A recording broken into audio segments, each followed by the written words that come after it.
ओम श्री साई राम। साई प्रेम वाणी के हमारे आज के प्रसारण में आप सबका हार्दिक स्वागत है। आज हम आप सबके लिए लेकर आए हैं सुमधुर कार्यक्रमों की मनमोहक श्रृंखला।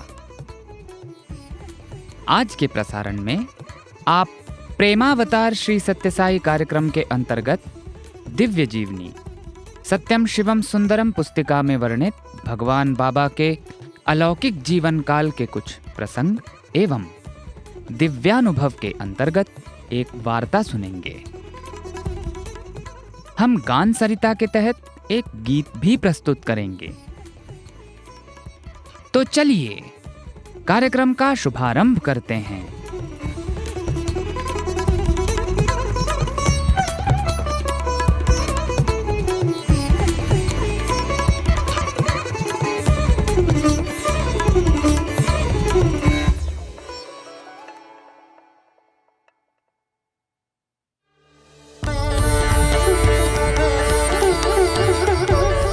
अब प्रस्तुत है हमारा कार्यक्रम प्रेमावतार श्री सत्यसाई।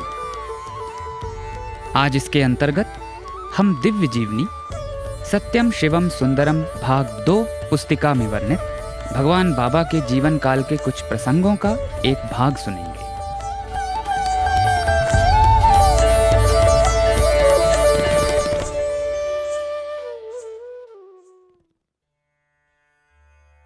डॉक्टर गोकाक ने कहा था कि बाबा भौतिक और रसायन विज्ञान के नियमों को भंग कर देते हैं, किंतु मेरा कहना है कि बाबा नियमों को भंग नहीं करते बल्कि उन नियमों से ऊपर उठकर कार्य करते हैं।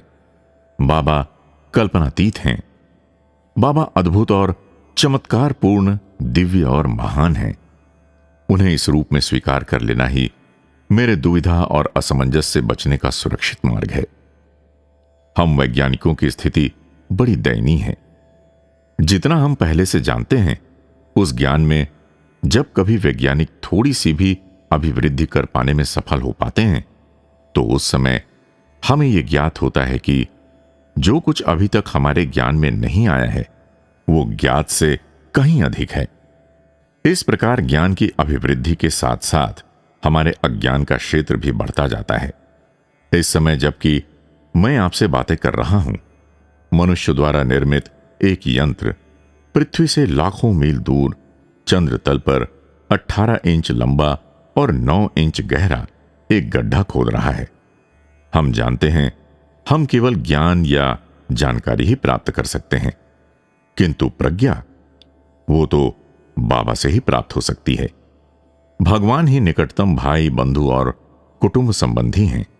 संदेश और मार्गदर्शन पाने के लिए हम उन्हीं की ओर उन्मुख हो जाएं, इसी में हमारा त्राण है।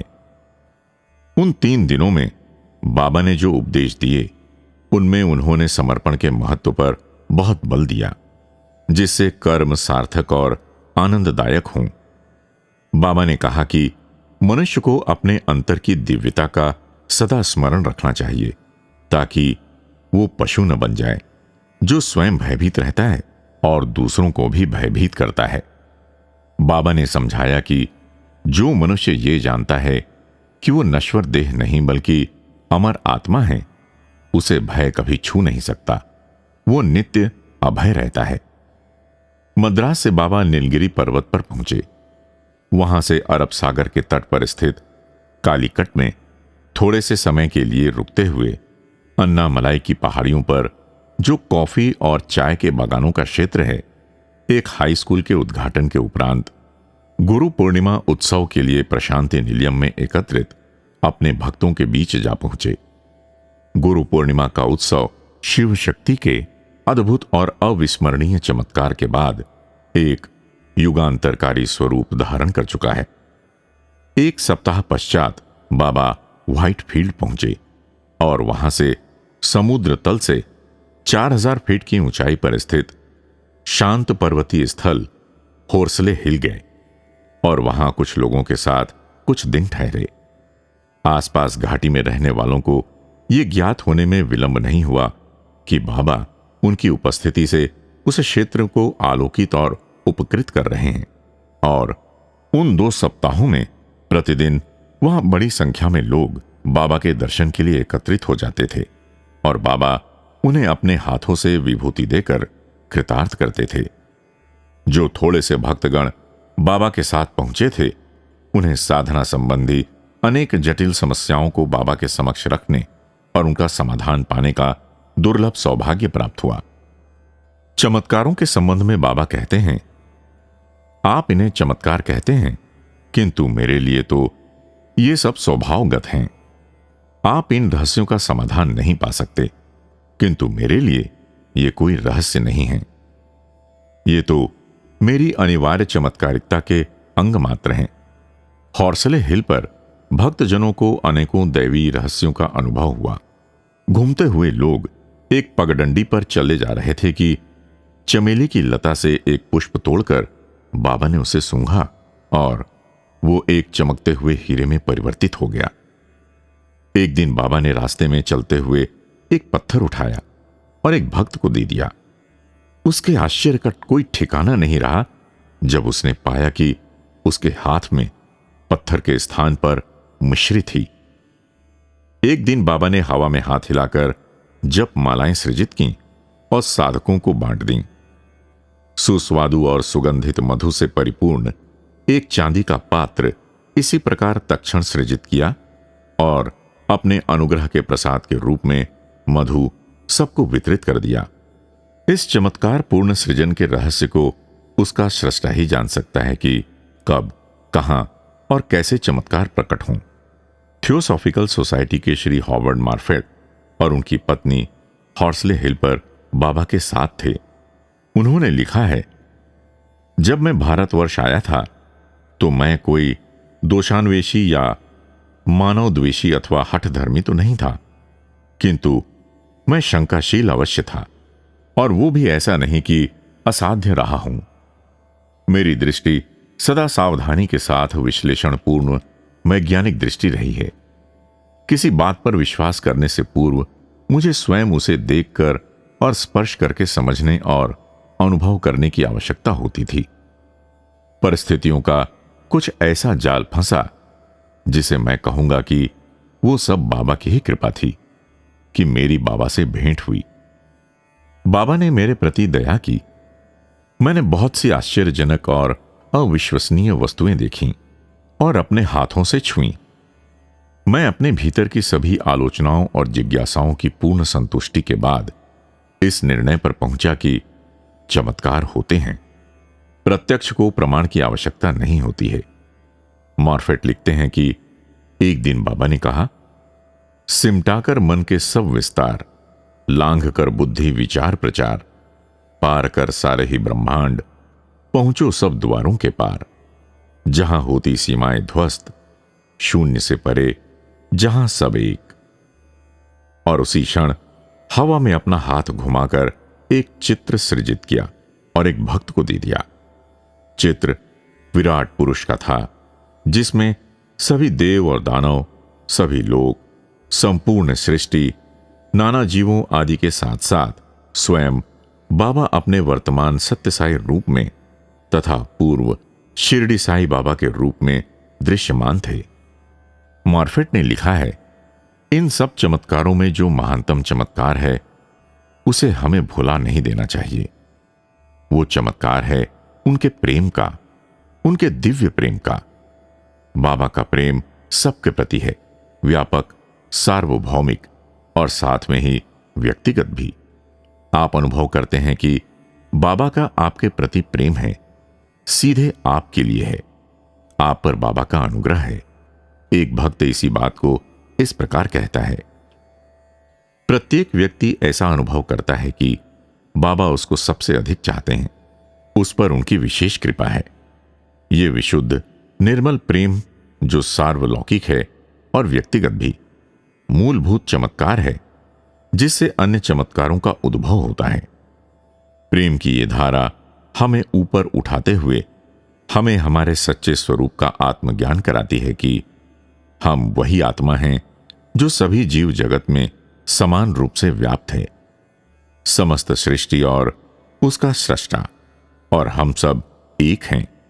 ऐसे कितने हैं जिनमें होकर ये अहंकार विहीन विशुद्ध प्रेम की अद्भुत धारा प्रवाहित हुई है, और उस प्रवाह में उठने वाली लहरों, चक्रवातों और भावरों के अनेकों छोटे मोटे चमत्कार होते रहते हैं। कितने भाग्यशाली हैं हम लोग! कितनी असीम कृपा है प्रभु की हम लोगों पर कि वे स्वयं हमारे बीच में हैं। हम उनके और वे हमारे साथ हैं, और हम उन्हें पहचान गए हैं। बाबा कहते हैं कि यह संसार खोखला, मिथ्या और अर्थहीन स्वप्न नहीं है। ये तो जानबूझकर रचा गया एक उद्देश्यपूर्ण नाटक है, जिसकी कथा वस्तु और रचना में अनेकों पटकथाएं और रचनाएं हैं। भगवान स्वयं अनेक अभिनय करते हैं, इसलिए सावधानी के साथ देखते रहो। जब आप मंच पर पूर्ण व्यवस्था, ऐश्वर्य की छटा, सुंदरता, अनुरूपता, एक ताल लयबद्धता, स्वर की मधुरता और आकर्षण देखो, तो उन्हें पहचानने का प्रयास करो। भगवान अपने आप को छिपाने के लिए अनेकों वेश धारण करते हैं। बाबा कहते हैं कि बाबा का ये रूप भी तो उनका अपनी इच्छा से धारण किया हुआ रूप है, और वे इस विश्व के रंगमंच पर अपना खेल खेल रहे हैं।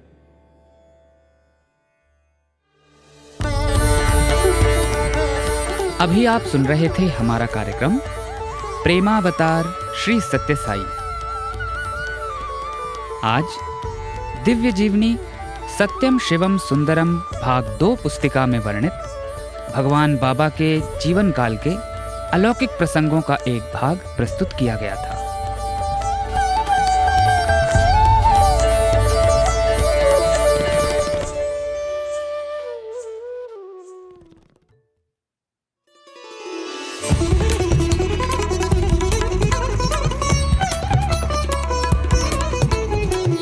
साई प्रेम वाणी, भगवान श्री सत्य साई बाबा का दिव्य संदेश, अब हिंदी में।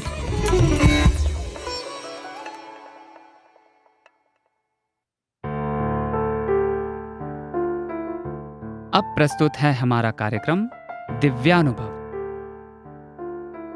आज इसके अंतर्गत हम मध्य प्रदेश राज्य संगठन के पूर्व अध्यक्ष, इंदौर निवासी श्रीमान S.K. सचदेव जी के अनुभवों का एक भाग सुनेंगे।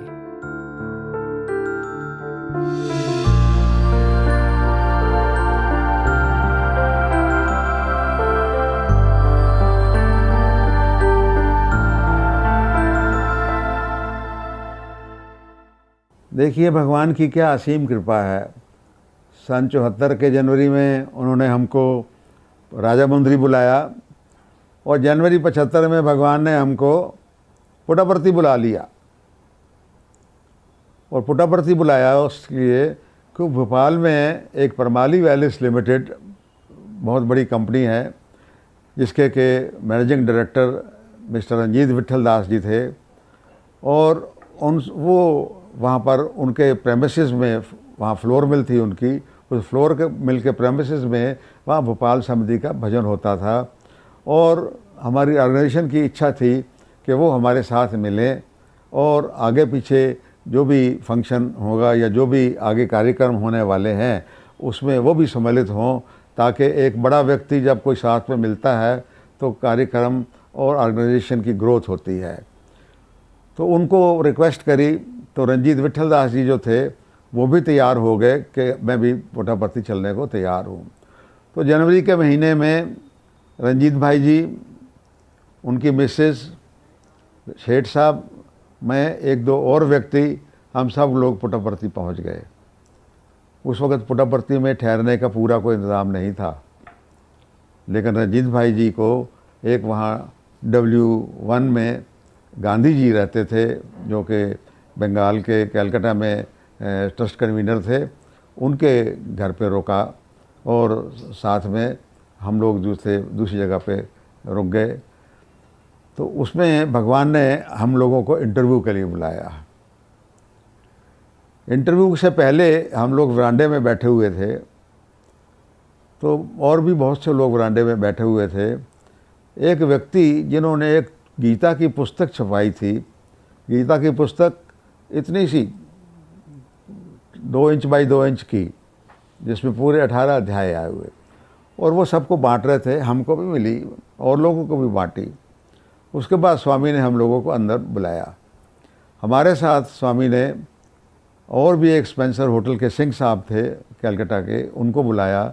जो व्यक्ति गीता बांट रहे थे उनको भी बुलाया, और अनंतपुर कॉलेज की 11 लड़कियाँ और कॉलेज की 1-2 प्रोफेसर्स थी, उनको भी बुलाया। इस तरीके से करीबन 15-20 लोग हम इंटरव्यू में थे। लेकिन जितनी भी बात करी भगवान ने वो सब रंजीत भाई जी से करी, और भगवान ने वहाँ पर उस वक़्त मीरा के भजन सुनाए। 2 भजन गाए स्वामी ने, विभूति क्रिएट करी स्वामी ने, सबको दी। वो गीता की पुस्तक थी, बाबा को उस नोट भेंट करी व्यक्ति ने, वो सबको बांटने लगे। एक व्यक्ति को स्वामी जैसे देने लगे तो स्वामी कहते हैं तुमको तो बाहर मिल चुका ना। अब वो हाथ ऐसे किए हुआ था बेचारा, तो झेप गया बेचारा, तो फिर भी स्वामी ने उसको दे दी। अब जब मेरी तरफ स्वामी देने लगे तो मुझे भी मिल चुकी थी। मैंने कहा वो स्वामी को ने उसको पकड़ लिया तो मेरे को भी तो मिल गई है। मैंने कहा स्वामी मेरे को तो मिल गई है, स्वामी भी तो दे सकता। यू कैन नेवर आउटविट स्वामी। उसको नहीं मिली, उसको मिल गई थी तो उसको बोला तुमको मिल गई है। मैंने कहा मेरे को मिल गई है, तो बोलते हैं स्वामी भी दे सकता। तो 2 किताब मिल गई हैं, बांट ली। एक वाइफ को दे दी, एक मैंने रख ली है। उसके बाद स्वामी ने रंजीत भाई जी को देखते हुए बोला स्वामी एक कहानी सुनाता। क्या कहानी सुनाता? अवतार क्यों होता? अब इतनी बड़ी बात कि अवतार क्यों होता। स्वामी ने कहा देखो एक किस्सा सुनाता, एक कहानी सुनाता। कौन सी कहानी? अकबर और बीरबल की। आप लोगों को सबको मालूम है कि अकबर के जितने भी नवरत्न थे वो सब जितने भी थे बीरबल से बहुत जलते थे। तो वो उन्होंने कोई ना कोई ऐसा हमेशा प्रश्न करते रहते थे जिससे कि उसको नीचा देखने को मिले। तो उन्होंने उस दिन एक प्रश्न किया और कि भाई हिंदुओं के 33 करोड़ देवी देवता हैं, तो वो 33 करोड़ देवी देवता जो हैं वो हिंदुओं की रक्षा नहीं कर पाते, उनकी बात नहीं सुन पाते, जो भगवान को खुद अवतार लेके आना पड़ता है। बड़ी वैलिड क्वेश्चन है। बाबा ने कहा भाई ये बात बीरबल को बोले अकबर कि हाँ भाई देखो ये बात तो इनकी ठीक है, अब तुम इसका जवाब दो। तो बीरबल ने कहा महाराज मेरे को 15 दिन का टाइम दीजिए, मैं फिर थोड़ा सोच के इसका जवाब देता हूँ। अब 15 दिन में उसने एक नाव बनवाई। नाव में एक नीचे एक पटिया ऐसा बनाया जिसको रस्सी से अगर खींचते थे तो उसको पटिया खिंच जाएगा और नाव में बैठा हुआ व्यक्ति नीचे गिर जाएगा। और एक मोम का पुतला बनवाया, और मोम का पुतला जो बनवाया उसकी शक्ल वो प्रिंस सलीम से मिलती थी जिसका नाम बाद में जहांगीर हुआ। तो इस तरीके से वो पूरी तैयारी बीरबल ने कर ली। और 15 दिन जब बीत रहे थे तो एक दिन अकबर बादशाह को बोला महाराज आज का मौसम बहुत सुहावना है, चलिए ना यमुना तट पे चल के थोड़ी सी सैर करके आए। उन्होंने कहा हाँ बिल्कुल ठीक है बीरबल, अपन सैर करने चलते हैं। अब जब बादशाह सलामत सैर करने जाएंगे तो क्या अकेले जाएंगे? उनके जितने भी मंत्री थे वो सब साथ में चले, उनके बॉडीगार्ड थे वो सब साथ में चले, उनके मिलिट्री के लोग थे वो सब साथ में चले, उनकी पुलिस के लोग थे बाबा कहते हैं वो सब साथ में चले। तो पूरे सब लोग सैर करवाने के लिए अकबर को जा रहे हैं।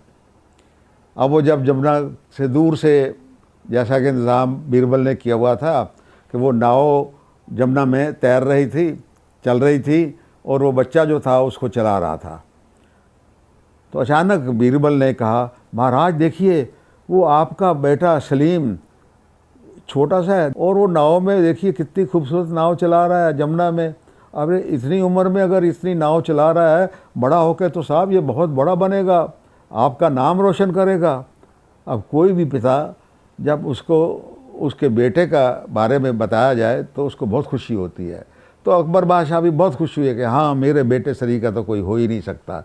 अब वो इससे खुशी में थे कि बीरबल ने इशारा किया और वो पटिया खिंचा और वो मोम का पुतला धड़ाम से नीचे नदी में गिरा। और जैसे नदी में गिरा कि अकबर ने देखा कि मेरा बच्चा गिरा है, और दौड़ा, भागता भागता दौड़ता हुआ और छलांग लगा ली जमुना में उसने, और उसको पुतले को निकाल के ले आए। देखा तो वो पुतला था। तो बादशाह सलामत को गुस्सा आया, बोले ये किसने अजीब मजाक हमसे किया, ये तो पुतला है। तो बीरबल ने कहा महाराज मेरा एक प्रश्न है, इसका आप उत्तर दीजिए, अगर आपका उत्तर ठीक हुआ तो फिर जो भी होगा, मेरे को जो भी सज़ा देनी होगी आप दीजिएगा। उन्होंने कहा महाराज ये बताइए, आपके इतने वज़ीर आपके साथ थे, इतने बॉडीगार्ड आपके साथ में थे, इतनी मिलिट्री आपके साथ में थी, किसी को बोलते जाके लेके निकाल के ले आता, आप क्यों खुद भागे चले गए? तो कहता है अरे बेवकूफ़ बुद्धू, तू नहीं समझता, तू मूर्ख है। वो मेरा बच्चा था, जब मैंने अपने बच्चे को देखा तो मैं अपने आप को रोक नहीं पाया, इसलिए उसने जाकर मैंने छलांग लगा दी। तो कहता है महाराज बस यही बात है, जब बच्चे डूब रहे होते हैं संसार में तो भगवान जो है उन 33 करोड़ देव देवताओं का इंतज़ार नहीं करते, वो छलांग लगा के खुद आ जाते हैं और अवतार हो जाता है। तो ये अवतार जो इतना बड़ा सब्जेक्ट है कि अवतार क्यों आता है, उसको एक छोटी सी कहानी के द्वारा स्वामी ने हमको समझाई। उसके बाद में स्वामी ने रंजीत भाई जी से बातचीत शुरू करी, और स्वामी को ने ऐसे अपना हाथ घुमाया और मुट्ठी अपनी बंद कर ली, और स्वामी ने बोला व्हाट इज़ इन इट? तो रंजीत भाई बोला sir I do not no, थोड़ा आई पे ज़्यादा जोर था।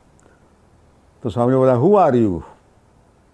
तो अब थोड़ा सा बिदक गए ये, तो कहते Swami I do not know who am आई।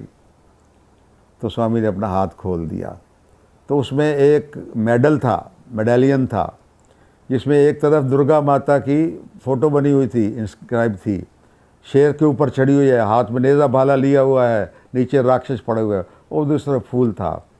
और स्वामी ने वो रंजीत भाई जी को दी, और स्वामी बोले दिस इज़ धन शक्ति, दिस इज़ निरोग्य शक्ति, this is Shiv Shakti, this is सर्व शक्ति।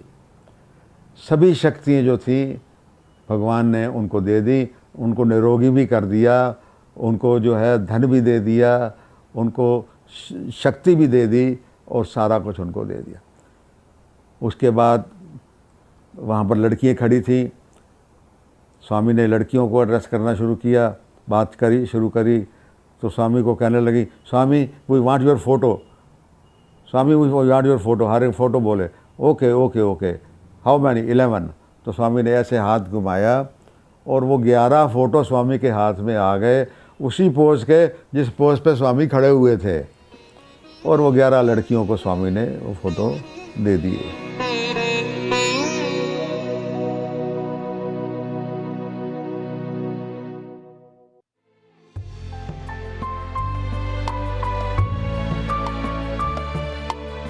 अभी आप सुन रहे थे हमारा कार्यक्रम दिव्यानुभव।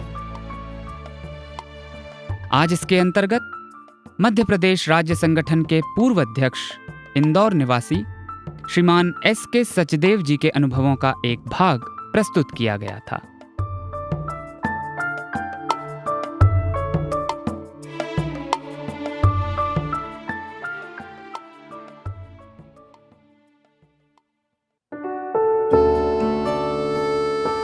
गान सरिता में आपका स्वागत है। भगवान बाबा ने धीमे तथा मीठा बोलने की शिक्षा हमें बार बार दी है। बाबा ने यह भी कहा है कि शरीर के घावों से कहीं अधिक गहरे घाव जिह्वा से निकले शब्दों से होते हैं, जो मन पर गहरी छाप छोड़ जाते हैं। इसलिए मीठे बोल से ही भगवान के संदेश और प्रेम का प्रचार संभव है। मीठे बोल तो हमारे हृदय में मिश्री और शहद की तरह मिठास पैदा कर देते हैं और आपस में प्रेम की गंगा का प्रवाह होता है। इस भावना को ढाला गया है एक गीत में जो भगवान बाबा की शिक्षाओं पर आधारित है। इस गीत के बोल हैं, बोलिए तो मीठी बोली बोलिए, कानों में मधुरस घोलिए।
मीठी बोली बोले, कानों में मधुर रस घोले।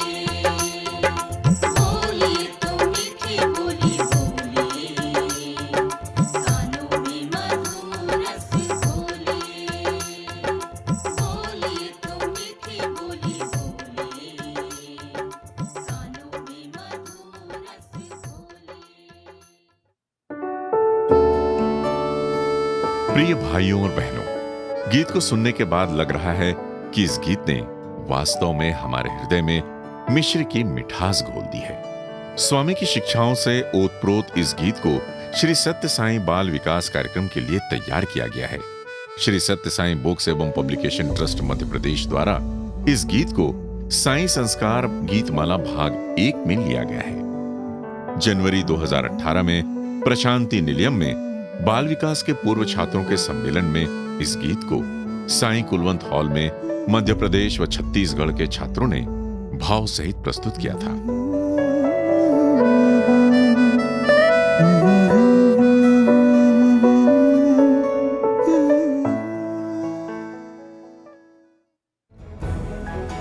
प्रेम रस से सराबोर साई प्रेम वाणी का ये प्रसारण यहीं समाप्त होता है।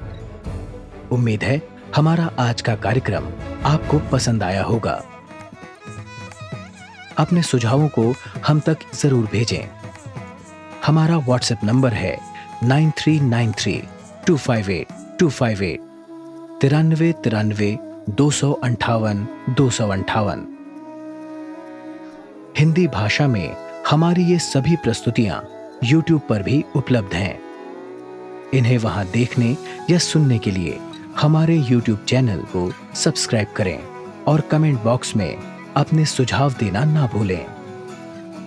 भक्तगण जिस प्रकार गंगा जी का जल गंगा जी से लेकर गंगा जी में ही खड़े रहकर गंगा जी को ही अर्पित करते हैं, उसी प्रकार हे स्वामी, आपकी प्रेरणा और नियंत्रण में बना ये प्रसारण आपको ही समर्पित है। हम आपसे ऐसे ही शुभ अवसर पाते रहें, इसी कामना के साथ ये प्रसारण समाप्त करते हैं। धन्यवाद और सप्रेम साई राम।